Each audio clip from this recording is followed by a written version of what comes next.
Hello दोस्तों, आज के इस लेक्चर में हम देखेंगे कि जब हम केमिस्ट्री में कोई रिएक्शन लिखते हैं तो उसको लिखने का एक डेफिनेट सिंटेक्स होता है और कुछ एक स्पेशल सिंबल्स हम यूज करते हैं केमिस्ट्री के कुछ एक एलिमेंट्स को डिनोट करते समय। जैसे अब अपना जो फर्स्ट टॉपिक है वो आता है रिएक्शन सिंटेक्स। इसमें कैसे लिखा जाता है? Substrate plus reagent in presence of catalyst, co-catalyst, promoters and poison at some temperature and pressure. It gives product and byproduct. तो इन टर्म्स की डेफिनेशन हम समझ लेते हैं थोड़ा सा।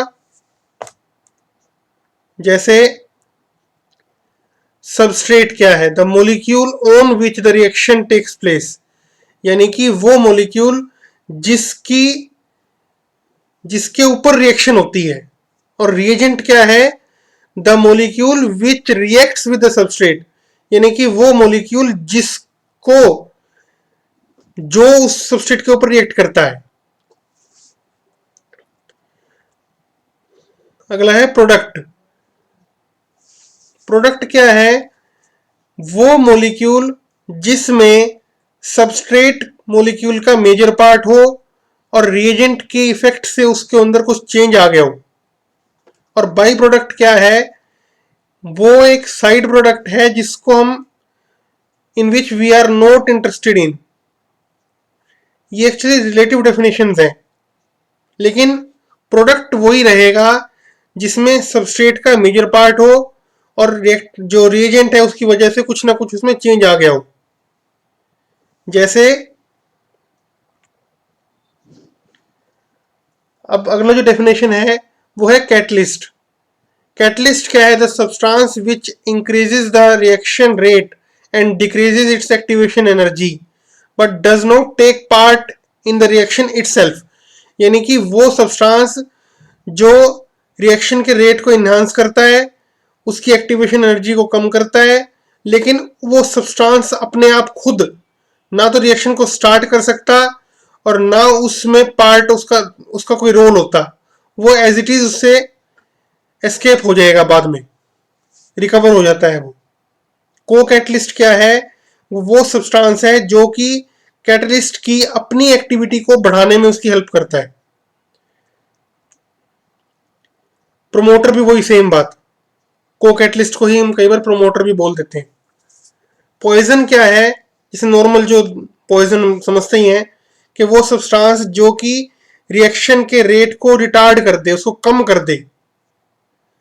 रिएक्शन होता तब भी रहेगा अगर पॉइजन प्रेजेंट है, तो उस कैटलिस्ट के प्रेजेंट होने से कम रेट पे होगा और हो सके तो नेचुरल स्टेट में होगा। अगर कैटलिस्ट नहीं है तो जैसा हो रहा था वो वैसा ही रहेगा रिएक्शन।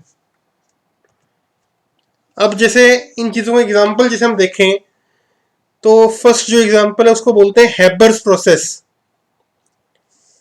इसमें क्या है? अमोनिया प्रोडक्शन का प्रोसेस जो है वो है हैबर्स प्रोसेस।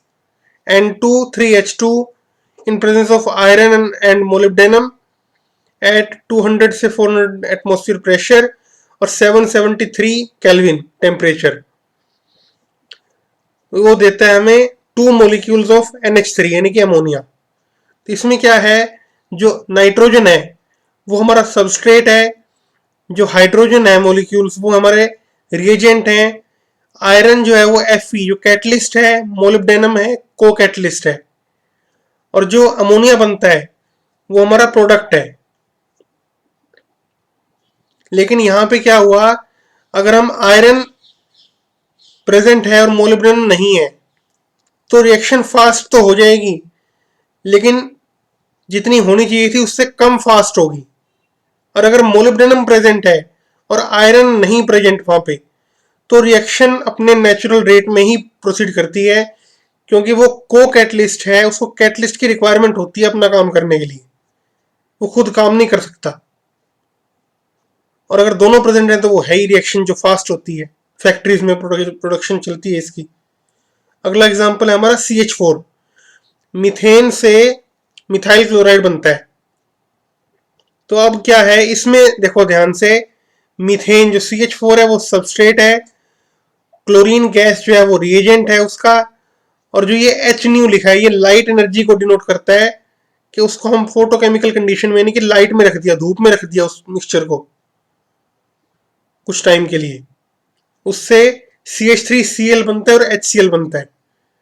तो इसमें क्या है, CH3Cl वो प्रोडक्ट है, मेन प्रोडक्ट जिसमें हम इंटरेस्टेड हैं, और HCl जो वो बाई प्रोडक्ट है, वो एस्केप हो जाता है वहां से। और वो प्रोडक्ट क्यों है रिएक्शन का, क्योंकि CH4 जो सबस्ट्रेट है उसमें जो मेजर पार्ट है उसका CH4 का वो उसमें इन्वॉल्व है।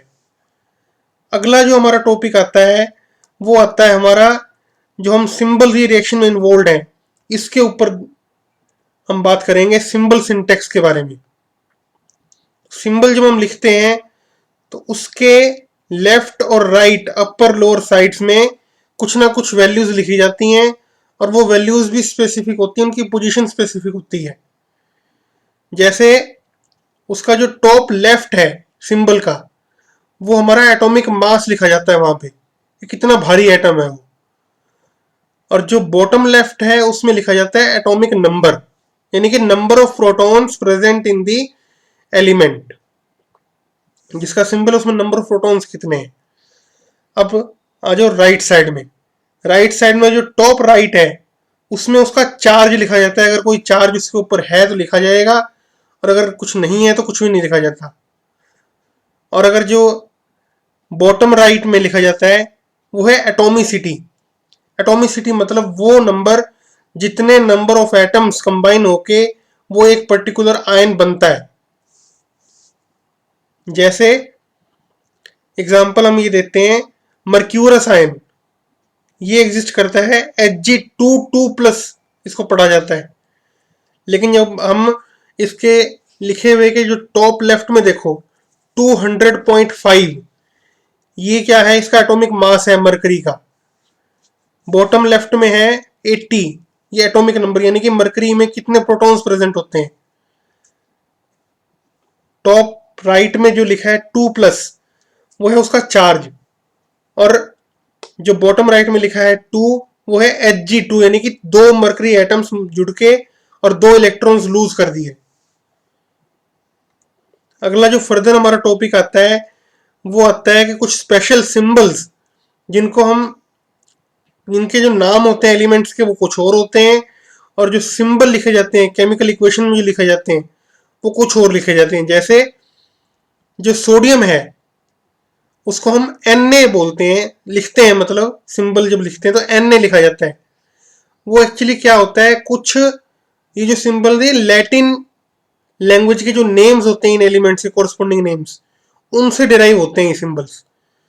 जैसे सोडियम के लिए हम लैटिन नेम है नेट्रियम, पोटेशियम के लिए है केलियम। ये दोनों सॉफ्ट भी होते हैं, केरोसिन में स्टोर किए जाते हैं, रिएक्टिव होते हैं बहुत ज्यादा। आयरन के लिए जैसे जो है वो है फेरम, कॉपर, जिसकी कॉपर वायर्स जो होती हैं उसका जो लैटिन नेम है वो है क्यूप्रम, वहीं से Cu लिखा जाता है। आयरन के लिए वहीं से Fe लिखा जाता है। सिल्वर के लिए जैसे लिखा जाता है Ag, वो है हमारा आर्जेंटम से। टिन के लिए लिखा जाता है Sn, वो निकला है स्टेनम से।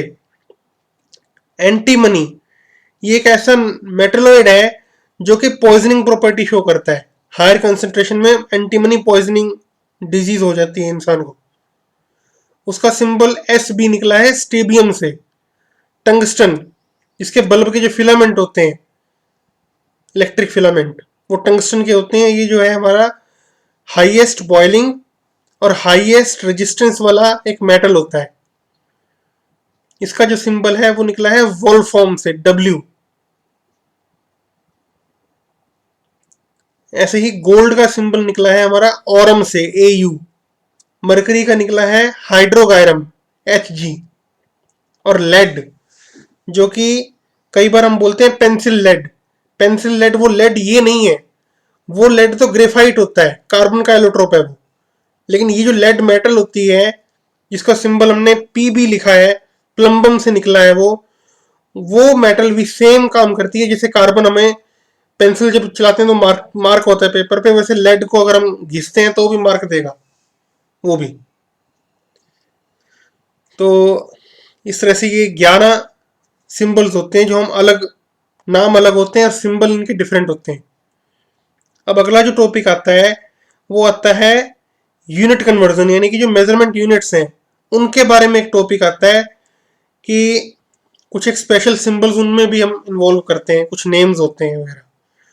जैसे जो हमारी बेस यूनिट है, एसआई यूनिट में जो बेस यूनिट होती है उससे छोटी यूनिट्स के लिए हम लोग ये जो फॉलोइंग प्रीफिक्सेस हैं ये यूज करते हैं। इनकी 10 की जो पावर होती हैं कोरस्पॉन्डिंग वो भी साथ में कई बार लिखी जाती हैं। जैसे जो इसमें मेन है, जैसे पीको लिखा जाता है 10 की पावर -12 अगर कहीं पे लिखा हो। जैसे पीकोमीटर है, 1 पीकोमीटर जो है वो 10 की पावर -12 मीटर होता है, और वो यूज होता है हमारी बॉन्ड लेंथ वगैरह मेजरमेंट करने में। ऐसे ही 10 की पावर -9 ये नैनो होता है, नैनोमीटर। और 10 की पावर -6 ये माइक्रो। इसका जो सिंबल होता है वो म्यू होता है, ग्रीक लेटर है ये, स्मॉल म्यू। सो माइक्रो क्या है, माइक्रोमीटर भी होता है, माइक्रोग्राम्स। जैसे कोई रिएक्शन लैब में कोई रिएक्शन हम करते हैं तो कई बार उस सब्सटेंस की जो अमाउंट होती है वो इतनी कम लेनी होती है कि उसको माइक्रोग्राम्स में मेजर किया जाता है। मिली भी कई बार यूज करते हैं, मिलीमीटर, मिलीग्राम वगैरह, वो भी नॉर्मल चीज है। और सेंटीमीटर, सेंटीमीटर जो आपका स्केल होता है छोटे वाला, 15 सेंटीमीटर का स्केल होता है। अब जैसे जो फर्दर है, अगला जो आएगा वो है कि जो यूनिट्स बेस यूनिट से बड़ी होती हैं, पॉजिटिव होती हैं उसके साथ, ये जो यूनिट्स हैं इसमें जो मेन यूनिट है वो है किलो, किलोग्राम, किलोमीटर, ये सब जैसे होता है नॉर्मल हम लोग डेली लाइफ में यूज करते आ रहे हैं। तो 10 की पावर 3 होता है पॉजिटिव। और एक एक आपने कई बार जैसे एफएम वगैरह सुनते हैं जब हम, तो एक सुना होगा जैसे 98.4 मेगाहर्ट्ज रेडियो, जो विविध भारती वगैरह होता है 100.2 मेगाहर्ट्ज, ऐसे देखे होंगे तुम, सब भी डेली लाइफ में होता है ये। तो वो मेगाहर्ट्ज क्या है, मेगाहर्ट्ज है हमारा 10 की पावर 6 हर्ट्ज, यानी कि 98.4 मेगाहर्ट्ज का मतलब 98.4 into 10 to the power 6 hertz frequency की वेव्स उस रेडियो स्टेशन से ट्रेवल करके हमारे रेडियो में सुनते हैं। इतनी इतनी फ्रीक्वेंसी की वेव्स निकलती हैं वहां से। अब जो अगला टॉपिक आता है वो आता है हमारा, एक इंपॉर्टेंट यूनिट है हमारी एंगस्ट्रॉम, जो कि 10 टू द पावर -10 मीटर होता है। ये एक स्पेसिफिक यूनिट है, लेंथ की यूनिट होती है ये।